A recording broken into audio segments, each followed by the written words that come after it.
Was Anakin the most powerful Jedi of all time? Star Wars finally explains what his midi-chlorian count really means. Anakin Skywalker had an unusually high midi-chlorian count in Star Wars, but what did that truly say about his power as a Jedi? When Anakin Skywalker was discovered as a young boy in Star Wars, Episode 1, The Phantom Menace, Qui-Gon Jinn sensed his latent power and even believed Anakin was the prophesied chosen one, destined to bring balance to the Force. It seemed that Qui-Gon's suspicions were confirmed when he tested Anakin's blood for microscopic life forms known as Midi-Chlorians, and the test revealed an unusually high M count. Midi-Chlorians were a new addition to Star Wars lore, changing our understanding of the Force and what it means to be a Jedi forever. Recently published in the UK, the book will be released in the US on June 17th.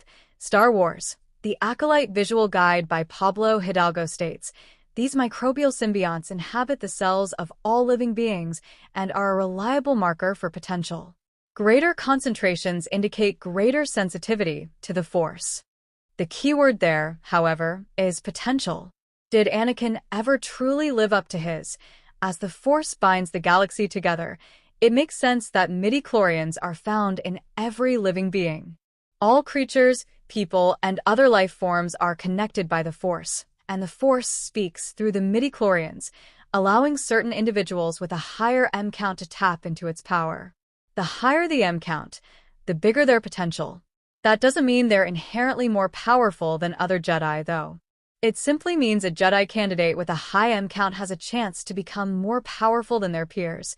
Potential can be wasted, after all. Some people never live up to it.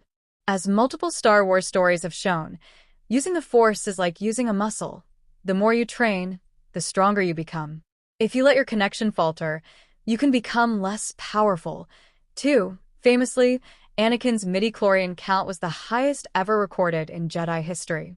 As confirmed in Star Wars, Jedi Master No. 1, a canon magazine connected to the franchise, the average Force-sensitive being is believed to have an M count of 5,000, which means that they have 5,000 midi-chlorians for each cell in their body. Anakin's M count was a staggering 20,000. As is mentioned in The Phantom Menace, Anakin's M count was higher even than Grand Master Yoda's, though the film never specifies by how much. Anakin's higher midi-chlorian count didn't necessarily make him more powerful than Yoda, however. Again, it all comes back to potential. Yoda undoubtedly fulfilled his. He'd trained for centuries and mastered Jedi abilities and disciplines that Anakin never even explored, much less applied.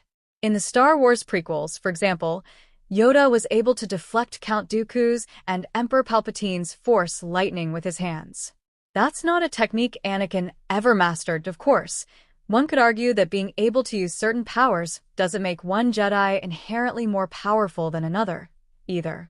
While that's true, to an extent, I find it hard to believe that Star Wars, Episode 3, Revenge of the Sith-era Anakin, when he was at his strongest as a Jedi, would have been able to defeat Grand Master Yoda. He wasn't even able to defeat Obi-Wan Kenobi when fueled by hatred and the dark side. Anakin stopped being a Jedi the moment he cut off Mace Windu's arm in defense of Palpatine. So was he ever truly the most powerful Jedi of all time? No. He could have been one day, given the potential made possible by his M count.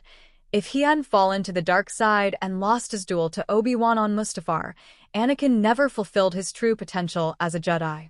There's no denying he lacked focus.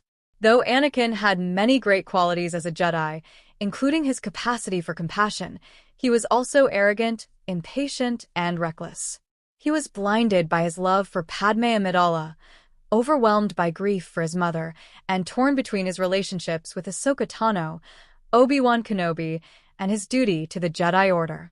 Anakin's connection to the Force may have been stronger than average, but he was nowhere close to being the Jedi he could have one day become.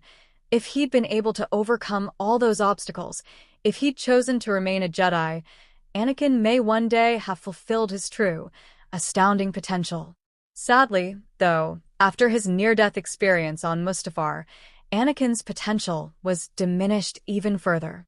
According to George Lucas, via Vanity Fair, Anakin's injuries altered his potential and his power.